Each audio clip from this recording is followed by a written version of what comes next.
All right, we've been talking about it. Storms return to central Indiana tomorrow. It is a weather impact alert day with the threat of heavy rain, flooding, hail, winds, and tornadoes. But we've got you covered. I'm Jenny in tonight for Scott.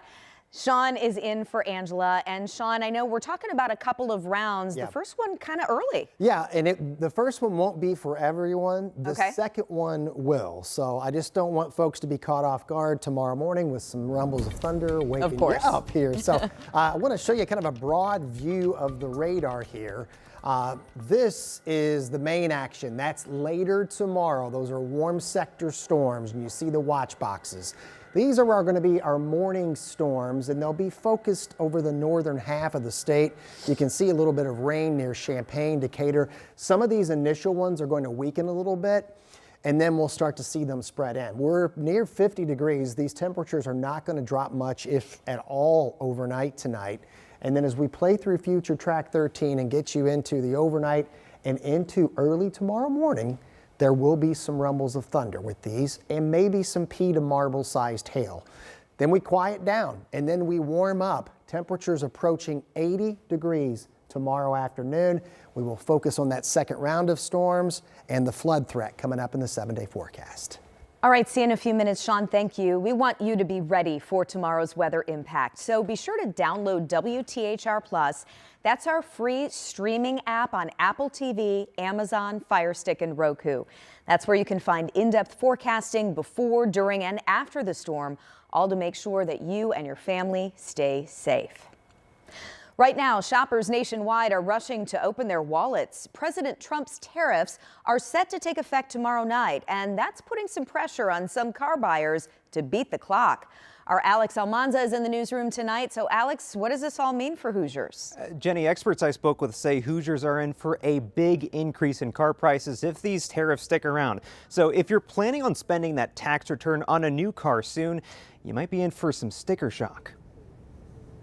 Hours away from what he calls Liberation Day, President Trump is getting ready to unveil his new plan for tariffs.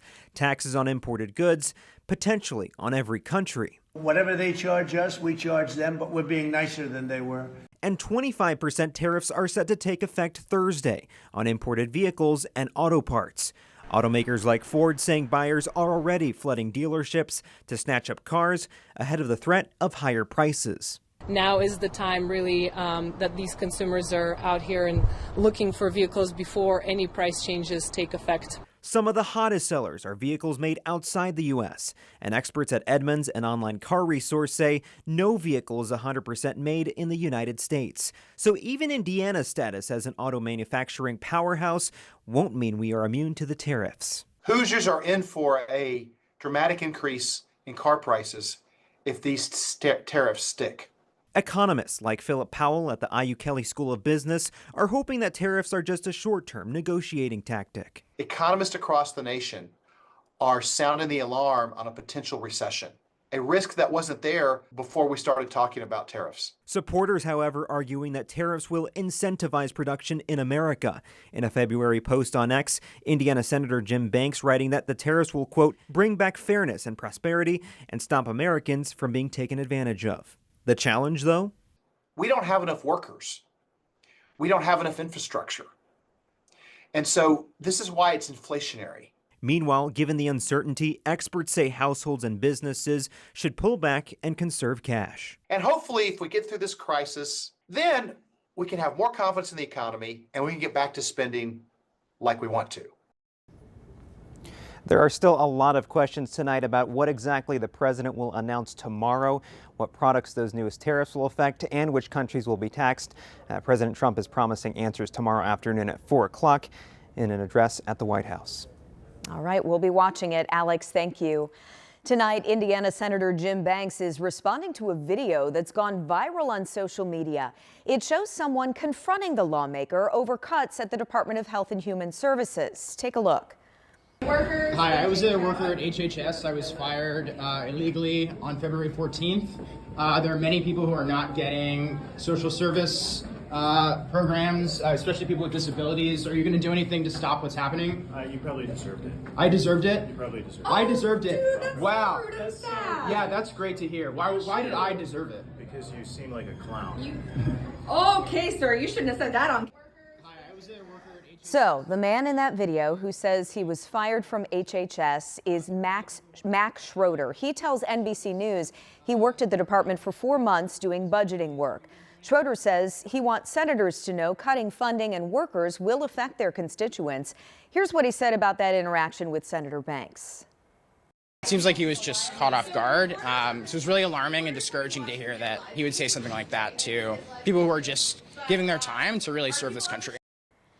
Senator Banks, meanwhile, shared the video on his social media account saying hard truth. He also posted a still from the video with the hashtag new profile pic. Now, we reached out to Senator Banks' office for comment. He says he fully supports President Trump's mission to eliminate waste and says, I went to Washington to decrease the size and scope of the federal government. No one is entitled to a taxpayer-funded job, especially in positions that waste those funds. We have some new insight tonight on a police chase near Indianapolis International Airport.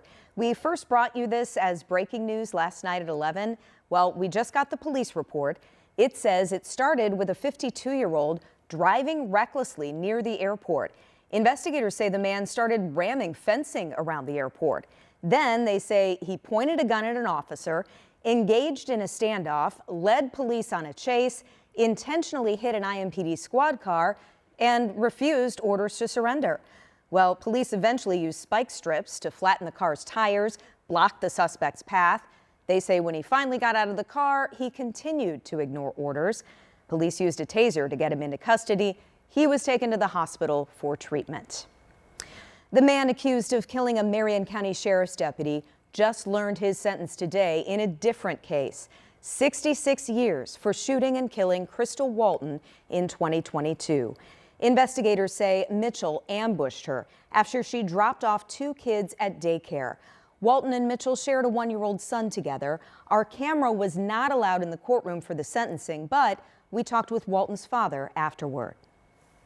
No matter what number he put out there, it wasn't gonna be enough for me. I'm not satisfied, but depending on that being the max, we'll definitely take it.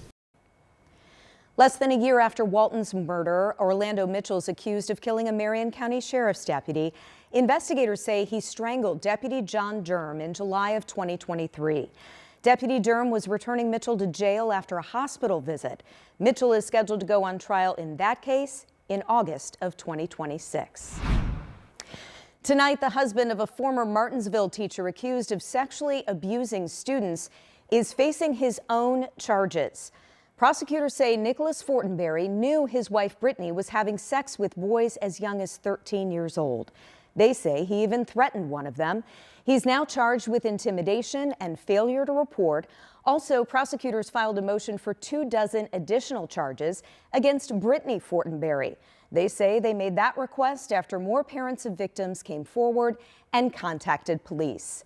Investigators say Fortenberry sexually abused at least 10 underage boys. She's due in Morgan County Court on Thursday. A push for justice tonight from loved ones after a deadly hit and run. 43-year-old Emily Martinez died 1 month ago. The people who knew her best gathered at the scene near Washington and Rural on Indy's east side. They say she was everyone's friend. They tell us Martinez was crossing the street to get to the bus stop when she was hit. So far, no arrests in this case. Now her friends are calling for justice. If you hit somebody, just stop. Just stop, you know? Don't just leave them laying. I mean, she was my best friend. We shared a birthday together. Our middle names are the same. We're the same age. I mean, it's just, somebody's seen something. Somebody knows something. Her friends say they will be a voice for Emily as long as it takes to find answers. Here's a quick look at other stories making headlines right now. Tonight, police are working to figure out what led to a double shooting on the near northeast side of Indianapolis. One man died, another was hurt. Police tell us they detained someone, but they have not said how that person may have been involved. A 16-year-old boy is charged with murder in the shooting death of his father. 37-year-old Rodney Nixon Jr. died in that shooting back in January at an apartment on the west side of Indianapolis. We just got court documents in this case. They say a witness told investigators Xavion Nixon's mother encouraged the teen to shoot his dad. Police identified Xavion as a suspect months ago. Since then, detectives say they were able to build the murder case against him. Tonight, work to repair a broken water main on the east side of Indy is complete. It happened last week, and now, according to Citizens Energy Group, water pressure should be returning to normal.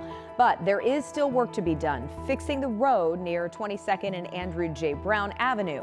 Drivers are urged to avoid that area while crews clean up and repave. Indy DPW crews getting some resurfacing done along Kessler Boulevard. Department leaders posted these pictures on social media showing the area between Cooper and Michigan roads. All of this work is part of the effort to rid Indianapolis streets of potholes and other damage. And tonight we're getting our first look at this year's Symphony on the Prairie lineup. You can hear songs from the Disney catalog, plus tributes to Taylor Swift, Michael Jackson, and Elton John. The summer concert series gets underway June 27th with the music of Fleetwood Mac. We've got a full look at the schedule right now on WTHR.com and on our 13 News app.